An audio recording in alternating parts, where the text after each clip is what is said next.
प्रिय विद्यार्थियों, नमस्कार। एमए फाइनल हिस्ट्री की कक्षा में आपका स्वागत और अभिनंदन। आज हम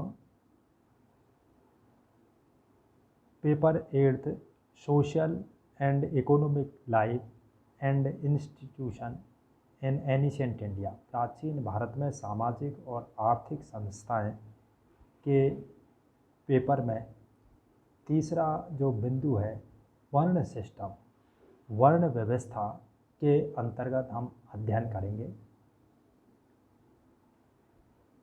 कल हमने वैदिक समाज के बारे में अध्ययन किया था।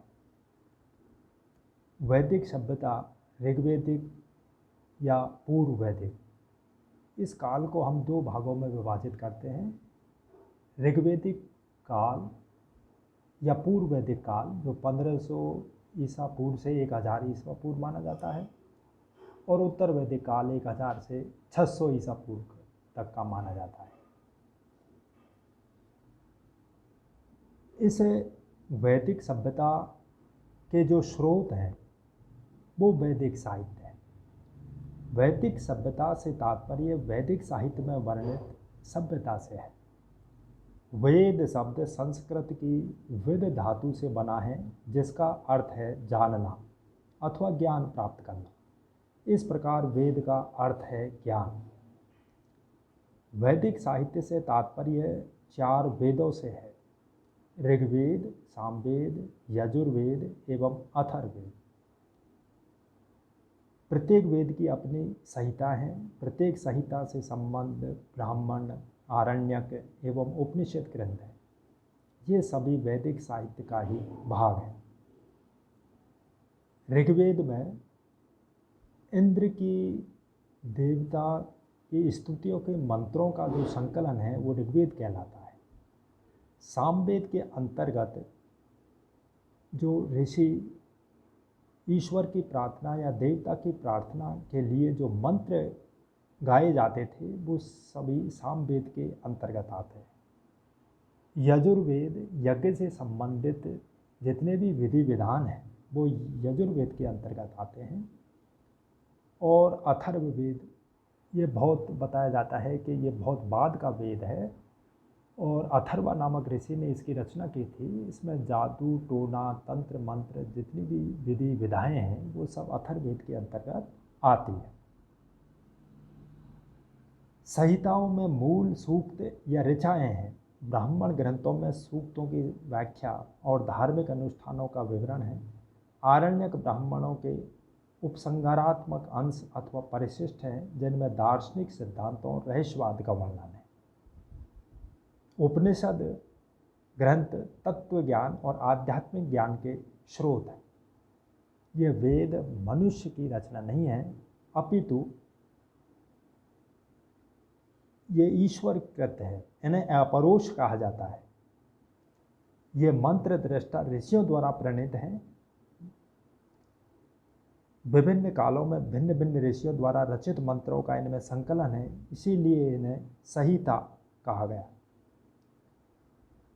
चूँकि प्रारंभ में वेदों को लेखबद्ध नहीं किया गया था, उनका अध्ययन अध्यापन एक पीढ़ी से दूसरी पीढ़ी तक उनका संप्रेषण मौखिक रूप से ही होता था, इसलिए वेदों को श्रुति कहा गया। प्रथम 3 वेदों को संयुक्त रूप से त्रयी भी कहा जाता है। तो वैदिक समाज के ये स्रोत है। और वैदिक समाज के अंतर्गत आज हम वर्ण व्यवस्था का अध्ययन करेंगे। सामाजिक इतिहास में वर्ण व्यवस्था की क्या भूमिका है, वर्ण व्यवस्था की क्रांतिदर्शी भूमिका। भारत के सामाजिक इतिहास में वर्ण व्यवस्था का महत्वपूर्ण स्थान है, जो सामाजिक विभाजन के रूप में वैदिक काल से आज तक उत्तर से दक्षिण तक निरंतर प्रवाहमान है। इस व्यवस्था के अंतर्गत भारतीय समाज का वर्णों में विभाजन किया गया था। इसका मुख्य आधार रंग भेद अथवा प्रजातीय धारणा ही थी। वैसे आर्यों ने इस विभाजन के अंतर्गत यह व्यवस्था भी रखी थी कि कोई भी व्यक्ति कार्य, रुचि और मन स्थिति के अनुसार वर्ण परिवर्तन कर सकता था। परंतु उत्तर वैदिक काल के परवर्ती युग के आते आते वर्ण व्यवस्था का यह लचीलापन समाप्त हो गया था, उसमें कठोरता आ गई थी। इसने समय समय पर हिंदू समाज की समस्त गतिविधियों को अपने विचारों और कार्यों से प्रभावित किया। फलतः देश में होने वाले अनेकानेक परिवर्तनों, संघर्षों तथा क्रांतियों में इसकी क्रांतिदर्शी भूमिका रही। वर्ण व्यवस्था के अंतर्गत सबसे पहले वर्ण की जो अर्थाव्यक्ति है, अर्थात इसका अर्थ क्या है, तो वर्ण शब्द की व्युत्पत्ति संस्कृत के वृंग वर्णे अथवा वरि धातु से हुई है, जिसका अर्थ है चुनना या वर्ण करना। वर्ण तथा वर्ण शब्दों में साम्यता है। संभवतः वर्ण से तात्पर्य वृत्ति से है, किसी विशेष व्यवसाय के चुनने से। समाजशास्त्रीय भाषा में वर्ण का अर्थ वर्ग से है, जो अपने चुने हुए विशिष्ट व्यवसाय से आबद्ध है। वस्तुतः वर्ण उस सामाजिक वर्ग की ओर इंगित करता है जिसका समाज में विशिष्ट कार्य और स्थान है। आर्य वर्ण और दास वर्ण अथवा ब्राह्मण, क्षत्रिय, वैश्य और शूद्र के रूप में बने रहे। भारतीय इतिहास में वर्ण शब्द का सर्वप्रथम प्रयोग ऋग्वेद में हुआ है। ऋग्वेद के 10वें मंडल पूर्व सूक्त नामक सूक्त में हुआ है, जो पूर्व वैदिक युग की समाज रचना के प्रारंभिक स्वरूप को स्पष्ट करता है। उसमें वर्ण का प्रयोग रंग अथवा आलोक के अर्थ में है। तत्कालीन समाज में दो ही वर्ण थे, नंबर 1 आर्य और दूसरा अनार्य, जिनको दास कहा जाता था या दस्यु कहा गया। यह ऋग्वेद की रचना के पूर्व अत्यंत प्रारंभ की सामाजिक व्यवस्था थी, जिसमें त्वचा को ही भेदक आधार माना गया, अर्थात रंग के आधार पर। ऋग्वेद में अनेक स्थलों पर आर्य और दास अर्थात अनार्य की अनेकता और भिन्नता वर्ण के रूप में दर्शित की गई है। उनके पारस्परिक संघर्षों की भी चर्चा की गई है, जिसमें दासों के हारने और आर्यों के जीतने का उल्लेख है। G.S. धुर्वे की एक किताब है वैदिक इंडिया, उसमें वे लिखते हैं कि दोनों के कर्म भी अलग अलग थे, अतः स्पष्ट रूप से आर्य और दास नामक दो वर्ण समाज में हो गए, जिसका वैदिक युग के प्रारंभिक काल तक पृथक अस्तित्व बना रहा।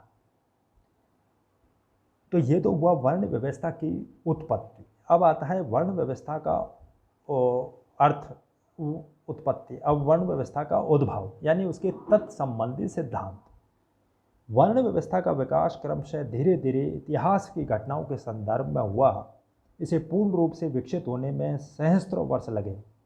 विभिन्न वर्णों के कर्मों और कर्तव्यों को निर्धारित करने में गुणात्मकता, व्यवसायत्मकता, वैज्ञानिक पद्धति और समाज की आवश्यकता का ध्यान रखा गया। वर्ण व्यवस्था के उत्पत्ति संबंधी सिद्धांत कई प्रकार और कई रूपों में विकसित हुए। जैसे हम कह सकते हैं कि नंबर 1 देवी अथवा परंपरागत सिद्धांत, जैसा कि ऋग्वेद के 10वें मंडल में पूर्व सूक्त में जो चारों वर्णों की उत्पत्ति बताई गई है, वो देवी अथवा परंपरागत सिद्धांत के अंतर्गत आती है। दूसरा है जैसे गुण का सिद्धांत। थर्ड है रंग से संबंधित उत्पत्ति का सिद्धांत। नेक्स्ट है कर्म तथा धर्म संबंधी सिद्धांत। और फिफ्थ है जन्म से संबंधित उत्पत्ति का सिद्धांत। जन्म और कर्म दोनों की भावना के आधार पर समाज को सुगठित करने का प्रयास किया गया था। जन्म और कर्म का सही सिद्धांत न्यूनाधिक रूप में वर्ण व्यवस्था के बाद में परिचालित करता रहा है। अब वर्ण व्यवस्था का किस प्रकार से ऐतिहासिक विकास हुआ, हिस्टोरिकल डेवलपमेंट कैसे हुआ। ऋग्वेद तो सबसे पहले लेते हैं, चूँकि हम वैदिक काल को दो भागों में बांटते हैं। तो सबसे पहले लेते हैं ऋग्वेदिक काल अथवा पूर्व वैदिक युग, जो 1500 से 1000 ईस्वी तक, ईसा पूर्व तक था। ऋग्वेदिक काल के प्रारंभिक युग में वर्ण व्यवस्था जैसी कोई संस्था ही नहीं थी। उस समय समाज में केवल दो जाति समूह थे, नंबर 1 आर्य और सेकंड अनार्य। आर्य चूंकि बाहर से आए और अनार्य भारत के मूल निवासी थे। दोनों में वर्षों तक युद्ध चला। आर्यों के देवता इंद्र थे, जिनके सहयोग से आर्यों ने दस्यु और दास पर विजय प्राप्त की। इन दोनों जाति समूह में शरीर रचना, उनका फिजिकल स्ट्रक्चर, रंग और आचार विचार में काफ़ी भेद था। आर्य गौरवर्ण, ऊंचे कद, उन्नत नासिका और आकर्षक व्यक्तित्व के थे, जबकि अनार्य छोटे कद, कृष्ण वर्ण और अनाकर्षक व्यक्तित्व के थे। इस प्रकार ये दोनों वर्ग एक दूसरे के विपरीत थे। इस अंतर को व्यक्त करने के लिए ऋग्वेद में एक वर्ग को आर्य वर्ण और दूसरे को दास वर्ण कहा गया। दास को दस्यु भी कहा जाने लगा।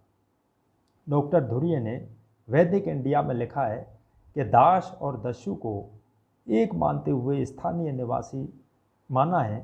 साथ ही यह भी विचार व्यक्त किया है कि ऋग्वेदिक इंडो आर्यन ने देश में अपना पैर जमाने के लिए दासों को पराजित किया। इन दोनों के मध्य होने वाले संघर्ष का उल्लेख ऋग्वेद में अनेक स्थलों पर हुआ है। ऋग्वेद में दक्ष राय के युद्ध का भी उल्लेख है। यह दसरा की युद्ध भारतीय इतिहास का सर्वप्रथम युद्ध था। आर्यों की सेना सुदास के नेतृत्व में थी। आर्यों के तत्कालीन समाज में प्रारंभिक दो वर्ग अर्थात ब्राह्मण क्षत्रिय क्रमशः कवि पुरोहित और वीर नायक की भूमिका का निर्वाह करते थे तथा अंतिम वर्ण वैश्य साधारण जन समूह का था। प्रथम वर्ग मंत्र रचना, जो ब्राह्मणों का वर्ग था, वो प्रथम वर्ग मंत्र रचना, मंत्र पाठ, याज्ञिक कार्य और पुरोहित से संबंधित था। दूसरा शौर्य, युद्ध, समाज रक्षा और शूरता से था, अर्थात क्षत्रिय थे। वैश्य वर्ण का उल्लेख बहुत बाद में हुआ है। विश्व शब्द का उल्लेख अवश्य मिलता है, जिसका अर्थ साधारण जन समुदाय। ऋग्वेद के पुरुष सूक्त, जो 10वां मंडल है ऋग्वेद, उसका में पुरुष सूक्त में जैसी उत्तरकालीन ऋचाओं में ब्राह्मण, राजन्य, वैश्य और शूद्र नामक चारों वर्णों का सर्वप्रथम उल्लेख हुआ है, जो क्रमशः विराट पुरुष के मुख, बाहु, जांघ और पैर से उत्पन्न हुए थे। धन्यवाद।